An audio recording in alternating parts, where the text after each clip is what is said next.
ಸ್ನೇಹಿತರೆ, ಮೀಡಿಯಾ ಮಾಸ್ಟರ್ಸ್ಗೆ ಸ್ವಾಗತ ಸುಸ್ವಾಗತ.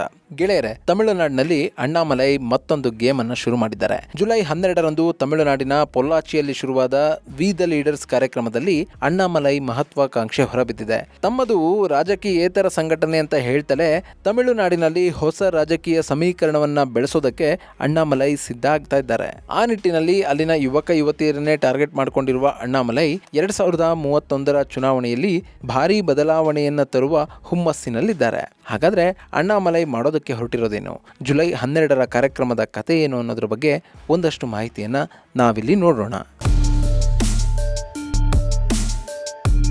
ಗೆಳೆಯರೆ, ಇಷ್ಟು ದಿನ ದ್ರಾವಿಡ ಪಾಲಿಟಿಕ್ಸ್ ಕಂಡಿದ್ದ ತಮಿಳುನಾಡಿನಲ್ಲಿ ಈಗ ಬೇರೆಯದ್ದೇ ರಾಜಕೀಯ ನೋಡೋದಕ್ಕೆ ಸಿಗ್ತಾ ಇದೆ. 2026ರ ಚುನಾವಣೆಯಲ್ಲಿ ವಿಜಯ್ ಅವರ ಟಿವಿಕೆ ಪಕ್ಷ ಎಲ್ಲರ ನಿರೀಕ್ಷೆಗಳನ್ನ ಮೀರಿ ಅಭೂತಪೂರ್ವ ಯಶಸ್ಸನ್ನ ಗಳಿಸಿಕೊಂಡಿತ್ತು. ಹೀಗಾಗಿ ಅಲ್ಲಿ ಬಹುಮತದ ಕೊರತೆ ಇದ್ರೂ ಕೂಡ ಮಿತ್ರ ಪಕ್ಷಗಳ ಸಹಕಾರದ ಕಾರಣದಿಂದ ಟಿವಿಕೆ ಅಧಿಕಾರಕ್ಕೆ ಏರ್ತು. ಹಾಗೇನೆ ಅಧಿಕಾರಕ್ಕೆ ಬರ್ತಾ ಇದ್ದ ಹಾಗೆ ಎಐಎಡಿಎಂಕೆಯ ಒಡಕಿಗೂ ಕೂಡ ಟಿಎಂಕೆ ಕಾರಣ ಆಯಿತು. ಸಿಎಂ ವಿಜಯ್ರ ಸೀಟು ಗಟ್ಟಿ ಕೂಡ ಆಯಿತು. ಅಲ್ಲಿ ಎಐಎಡಿಎಂಕೆಯ ಸಾಕಷ್ಟು ಮಂದಿ ಶಾಸಕರು ಟಿವಿಕೆ ಸರ್ಕಾರಕ್ಕೆ ಬೆಂಬಲವನ್ನು ಕೂಡ ಕೊಟ್ಟರು. ಹಾಗಾಗಿ ಈಗ ಅಲ್ಲಿನ ಸರ್ಕಾರ ಸುಭದ್ರವಾಗಿದೆ. ಇನ್ನು 6 ತಿಂಗಳು ಅಲ್ಲಿನ ಸರ್ಕಾರಕ್ಕೆ ಯಾವುದೇ ಸಮಸ್ಯೆ ಕೂಡ ಇರೋದಿಲ್ಲ. ಹೀಗಾಗಿ ಟಿವಿಕೆ ಆಡಳಿತದ ಬಗ್ಗೆ ಗಮನವನ್ನು ಹರಿಸ್ತಾ ಇದೆ. ಇನ್ನು ಅಲ್ಲಿನ ಸಿಎಂ ವಿಜಯ್ ಕೂಡ ಹೊಸ ಮಾದರಿಯ ರಾಜಕಾರಣವನ್ನ ಆರಂಭ ಮಾಡಿದ್ದಾರೆ. ಮೊನ್ನೆ ಡಿಸಾಲಿನೇಷನ್ ಪ್ಲಾಂಟ್ಗೆ ಹೋಗಿದ್ದ ವಿಜಯ್ ಅಲ್ಲಿನ ನೀರನ್ನ ತಾವೇ ಕುಡಿಯೋದ್ರ ಮೂಲಕ ಜನರಿಗೆ ಈ ನೀರಿನ ಬಗ್ಗೆ ಇರುವ ಅನುಮಾನಗಳಿಗೆ ತೆರೆಯನ್ನ ಎಳೆದಿದ್ದಾರೆ. ಹಾಗೇನೆ ಅಚಾನಕ್ ಆಗಿ ಆಸ್ಪತ್ರೆಗಳಿಗೆ, ಸರ್ಕಾರಿ ಕಚೇರಿಗಳಿಗೆ ಭೇಟಿ ಕೊಡ್ತಾ ಇರೋ ವಿಜಯ್ ಜಡ್ಡುಗಟ್ಟಿದ್ದ ತಮಿಳುನಾಡಿನ ಆಡಳಿತಕ್ಕೆ ಚುರುಕನ್ನ ಕೊಡ್ತಾ ಇದ್ದಾರೆ. ಹೀಗೊಂದು ಕಡೆ ವಿಜಯ್ ಅಲ್ಲಿನ ಪಾಲಿಟಿಕ್ಸ್ ಅನ್ನ ಬದಲಾವಣೆ ಮಾಡ್ತಾ ಇದ್ರೆ, ಮತ್ತೊಂದು ಕಡೆ ಬಿಜೆಪಿ ಸೇರಿ ತಪ್ಪು ಮಾಡಿಬಿಟ್ನೇನೋ ಅನ್ನೋ ಹಾಗೆ ಅಣ್ಣಾಮಲೈ ವರ್ತಿಸ್ತಾ ಇದ್ದಾರೆ. ಈಗಾಗಲೇ ಬಿಜೆಪಿಯ ಸದಸ್ಯತ್ವಕ್ಕೂ ರಾಜೀನಾಮೆಯನ್ನ ಕೊಟ್ಟಿರುವ ಅಣ್ಣಾಮಲೈ ವಿ ದ ಲೀಡರ್ಸ್ ಅನ್ನೋ ಸಂಘಟನೆಯನ್ನ ಶುರು ಮಾಡಿದ್ದಾರೆ. ಈಗಾಗಲೇ ಲಕ್ಷಾಂತರ ಮಂದಿ ಸದಸ್ಯರು ನಾವು ಲೀಡರ್ಗಳು ಅಂತ ಆ ಸಂಘಟನೆಯ ಸದಸ್ಯತ್ವವನ್ನು ಕೂಡ ಪಡ್ಕೊಂಡಿದ್ದಾರೆ. ಈಗ ವಿ ದ ಲೀಡರ್ಸ್ ಸಂಘಟನೆಯ ಉದ್ದೇಶ ಹಾಗೂ ಗುರಿ ಎಲ್ಲವೂ ಕೂಡ ಬಹಿರಂಗಗೊಂಡಿದೆ. ಇದೇ ಜುಲೈ 12ರಂದು drug free Pollachi awareness conference ಅನ್ನ ಪೊಲ್ಲಾಚಿಯಲ್ಲಿ ಆಯೋಜನೆ ಮಾಡಲಾಗಿತ್ತು. ಅದಕ್ಕಾಗಿ ಸಾಕಷ್ಟು ದಿನಗಳಿಂದ ವಿ ದ ಲೀಡರ್ಸ್ ತಂಡ ತಯಾರಿಯನ್ನು ಕೂಡ ಮಾಡಿಕೊಂಡಿತ್ತು. ಫೈನಲಿ ಆ ಸಭೆಗೆ ಅಣ್ಣಾಮಲೈ ಬಂದ್ರು. ತಮ್ಮ ವಿ ದ ಲೀಡರ್ಸ್ ಕಾರ್ಯಕ್ರಮದ ಉದ್ದೇಶಗಳು ಹಾಗೂ ಗುರಿಗಳನ್ನ ಅವರೇ ಸ್ಪಷ್ಟಪಡಿಸ್ತಾ ಹೋದ್ರು. ಅಲ್ಲಿ ಅಣ್ಣಾಮಲೈ ಆಡಿದ ಒಂದೊಂದು ಮಾತುಗಳು ಕೂಡ ಈ ಸಂಘಟನೆ ಕೇವಲ ರಾಜಕೀಯೇತರ ಸಂಘಟನೆಯಾಗಿ ಉಳಿದುಕೊಳ್ಳುತ್ತೆ ಅನ್ನೋ ನಂಬಿಕೆಯನ್ನ ಮೂಡಿಸ್ಲೇ ಇಲ್ಲ. ಯಾಕಂದ್ರೆ ಅಣ್ಣಾಮಲೈ ಅಲ್ಲಿ ಹೊಸ ಆಟವನ್ನ ಶುರು ಮಾಡಿದ್ರು. ಗೆಳೆಯರೆ, ಆ ವೇದಿಕೆಯ ಮೇಲೆ ನಿಂತು ಮಾತಾಡಿದ್ದ ಅಣ್ಣಾಮಲೈ ಮತಧರ್ಮಗಳ ಬಗ್ಗೆ ಮಾತಾಡ್ತಾ ಹೋದ್ರು. ನಾನು ಕೂಡ ಒಬ್ಬ ಹಿಂದೂ, ನನಗೆ ಜಾತಿ ಇದೆ.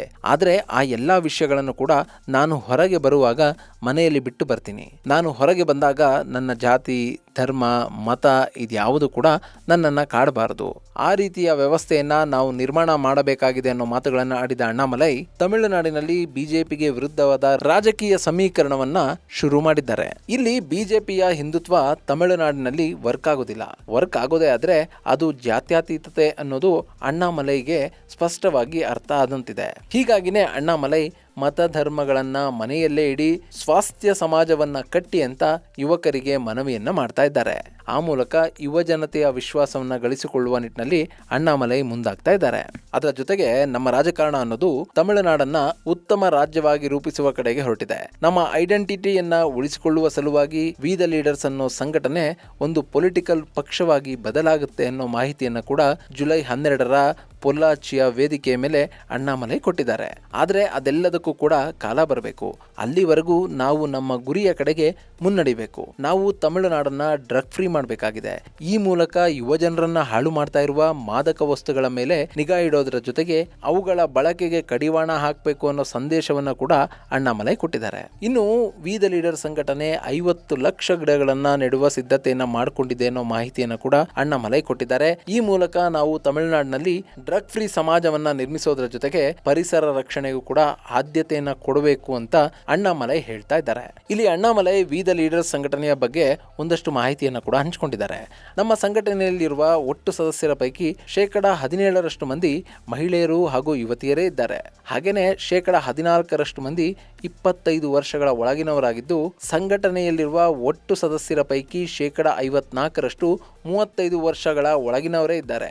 ಸೊ ಇದು ಜೆನ್ಜಿಗಳ ಕೈ ಮೇಲಾಗಿರುವ ಸಂಘಟನೆ. ಹೀಗಾಗಿ 2031ರ ಎಲೆಕ್ಷನ್ ನಲ್ಲಿ ಇವರೆಲ್ಲರೂ ಕೂಡ ಬದಲಾವಣೆಯನ್ನ ಮಾಡೋದಕ್ಕೆ ಮುಂದಾಗ್ತಾರೆ ಅನ್ನೋ ಮಾತುಗಳನ್ನ ಅಣ್ಣಾಮಲೈ ಹೇಳಿದ್ದಾರೆ. ಈ ಮೂಲಕ ಇಲ್ಲಿವರೆಗೂ ಇದೊಂದು ರಾಜಕೀಯೇತರ ಸಂಘಟನೆ ಅಂತ ಹೇಳ್ಕೊಂಡೇ ಬಂದ ಅಣ್ಣಾಮಲೈ ಈಗ ಆ ಸಂಘಟನೆಯ ಬಗ್ಗೆ ಒಂದು ಕ್ಲಾರಿಟಿಯನ್ನ ಕೊಟ್ಟಿದ್ದಾರೆ. ಅಣ್ಣಾಮಲೈ ವಿ ದ ಲೀಡರ್ಸ್ ಅನ್ನ ಪ್ರಾರಂಭಿಸೋದರ ಮೂಲಕ ಜಾತ್ಯತೀತ ಹಾಗೂ ದ್ರಾವಿಡ ಸಿದ್ಧಾಂತವನ್ನೇ ಮೂಲವಾಗಿಟ್ಟುಕೊಂಡಿರುವ ಮತ್ತೊಂದು ಹೊಸ ಪಕ್ಷದ ಸ್ಥಾಪನೆಗೆ ಮುಂದಾಗ್ತಾ ಇದ್ದಾರೆ. ಇದು ತಮಿಳುನಾಡಿನಲ್ಲಿ ವಿಜಯ್ ನಂತರ ಯಾರು ಅನ್ನೋ ಪ್ರಶ್ನೆಗೆ ಉತ್ತರವನ್ನ ಕೊಡ್ತಾ ಇದೆ. ಒಂದು ವೇಳೆ ಈ ಸಂಘಟನೆ ಆದಷ್ಟು ಬೇಗ ಒಂದು ರಾಜಕೀಯ ಸಂಘಟನೆಯಾಗಿ ಬದಲಾಗಿ ಬಿಟ್ರೆ ತಮಿಳುನಾಡಿನಲ್ಲಿ 3 ಪ್ರಬಲ ಪಕ್ಷಗಳು ಉಳಿದಂತಾಗುತ್ತೆ.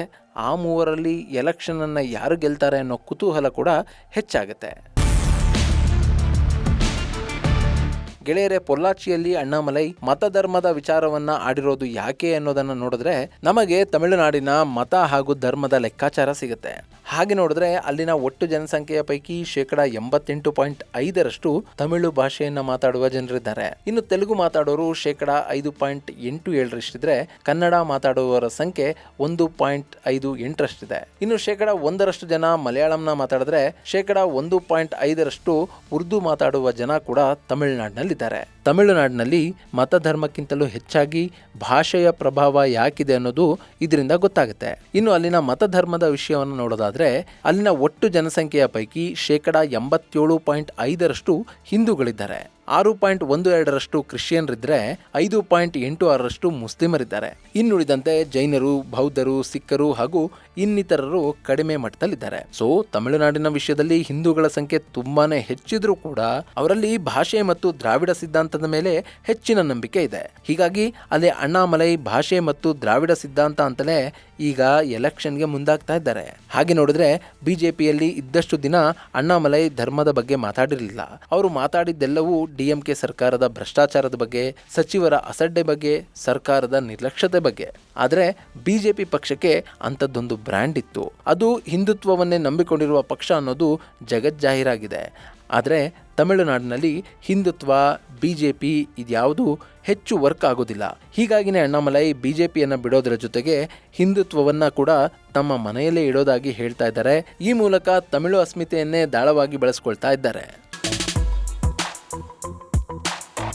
ಗೆಳೆಯರೆ, ತಮಿಳುನಾಡಿನ ರಾಜಕಾರಣವೇ ಹಾಗೆ. ಅದೊಂದು ರೀತಿ ವಿಚಿತ್ರ. ಅಲ್ಲಿ ಭಾಷೆ ಮತ್ತು ದ್ರಾವಿಡತೆಯ ಮೇಲೆ ರಾಜಕಾರಣ ಆಗುತ್ತೆ. ಹಾಗಂತ ಅಲ್ಲೇನು ಜಾತಿ ರಾಜಕಾರಣ ನಡೆಯೋದೇ ಇಲ್ವಾ? ಅಲ್ಲೂ ಕೂಡ ಜಾತಿ ರಾಜಕಾರಣವನ್ನು ನಂಬಿಕೊಂಡಿರೋರು ಸಾಕಷ್ಟು ಜನರಿದ್ದಾರೆ. ಬಟ್ ಈಗ ಅಲ್ಲಿನ ರಾಜಕೀಯ ಚಿತ್ರಣ ಬದಲಾಗಿದೆ. ವಿಜಯ್ ರಾಜಕೀಯಕ್ಕೆ ಕಾಲಿಟ್ಟ ನಂತರ ತಮಿಳುನಾಡಿನಲ್ಲಿರುವ ರಾಜಕೀಯ ಸಾಕಷ್ಟು ಬದಲಾಗಿದೆ. ಇದನ್ನ ಗ್ರಹಿಸಿರುವ ಅಣ್ಣಾಮಲೈ ಈಗ ಹೊಸ ಆಟ ಕಟ್ಟಿದ್ದು 2 ವರ್ಷಗಳಲ್ಲಿ ಸಂಪೂರ್ಣವಾಗಿ ರಾಜಕೀಯಕ್ಕೆ ಧುಮುಕುವ ವಿಶ್ವಾಸವನ್ನ ವ್ಯಕ್ತಪಡಿಸ್ತಾ ಇದ್ದಾರೆ. ಗೆಳೆಯರೆ, 2029ಕ್ಕೆ ಲೋಕಸಭಾ ಚುನಾವಣೆಗಳು ನಡೆಯಲಿವೆ. ಸೊ ಅಣ್ಣಾಮಲೈಗೆ ಇನ್ನೂ 2 ವರ್ಷಗಳ ಕಾಲ ಸಮಯಾವಕಾಶ ಇದೆ.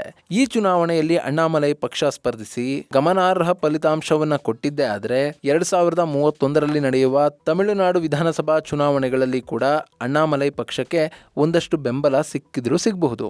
ಹಾಗೇನೆ ಲೋಕಸಭಾ ಚುನಾವಣೆಯಲ್ಲಿ ಅಣ್ಣಾಮಲೈ ಪಕ್ಷ ಹೆಚ್ಚಿನ ಕ್ಷೇತ್ರಗಳನ್ನ ಗೆದ್ದಿದ್ದೇ ಆದ್ರೆ ಅದು ಕೂಡ ಬಿಜೆಪಿಗೆ ಲಾಭ ಆಗಬಹುದು ಅನ್ನೋದು ಸಾಕಷ್ಟು ಜನರ ಲೆಕ್ಕಾಚಾರ. ಹೀಗಾಗಿನೇ ಅಣ್ಣಾಮಲೈ ಕಟ್ತಾ ಇರೋ ಆಟ ಬಿಜೆಪಿಗೆ ಲಾಭ ತರಲಿದೆ ಅಂತ ತಮಿಳುನಾಡಿನ ಸಾಕಷ್ಟು ಮಂದಿ ಹೇಳ್ತಾ ಇರೋದು. ಇದೆಲ್ಲದರ ನಡುವೆ ಅಣ್ಣಾಮಲೈರನ್ನ ಬಿಜೆಪಿನೇ ಮುಂದೆ ಬಿಟ್ಟಿದೆ ಅನ್ನೋ ಮಾತುಗಳು ಕೂಡ ಕೇಳಿ ಬಂದಿವೆ. ಬಿಜೆಪಿ ಪಕ್ಷಕ್ಕೆ ತಮಿಳುನಾಡಿನಲ್ಲಿ ರಾಜಕೀಯ ಮಾಡೋದಕ್ಕೆ ಆಗ್ತಾ ಇಲ್ಲ. ಹಾಗಾಗಿ ಅವರು ಅಣ್ಣಾಮಲೈ ಮೂಲಕ ತೃತೀಯ ಶಕ್ತಿಯನ್ನ ಸೃಷ್ಟಿಸುವ ಮೂಲಕ ಲಾಭ ಪಡೆಯೋ ಕೆಲಸವನ್ನ ಮಾಡ್ತಾ ಇದ್ದಾರೆ ಅನ್ನೋ ಆರೋಪ ಕೇಳಿ ಬರ್ತಾ ಇದೆ. ಆದ್ರೆ ಅಣ್ಣಾಮಲೈ ಮಾತ್ರ ಯಾವುದಕ್ಕೂ ಪ್ರತಿಕ್ರಿಯೆಯನ್ನ ಕೊಡ್ತಾ ಇಲ್ಲ.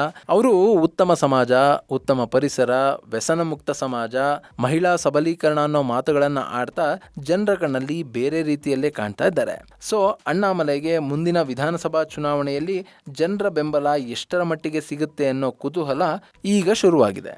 ಇದು ಗೆಳೆಯರೆ, ತಮಿಳುನಾಡಿನಲ್ಲಿ ಹೊಸ ರಾಜಕೀಯ ಭಾಷ್ಯವನ್ನ ಬರೆಯೋದಕ್ಕೆ ಹೊರಟಿರುವ ಅಣ್ಣಾಮಲೈ ಕುರಿತಾದ ಒಂದಷ್ಟು ಮಾಹಿತಿ. ಮುಂದಿನ ವಿಡಿಯೋದಲ್ಲಿ ಮತ್ತೊಂದು ವಿಶೇಷವನ್ನ ನಿಮ್ಮ ಮುಂದಿಡ್ತೀನಿ. ಅಲ್ಲಿವರೆಗೂ ಜೈ ಹಿಂದ್, ಜೈ ಕರ್ನಾಟಕ.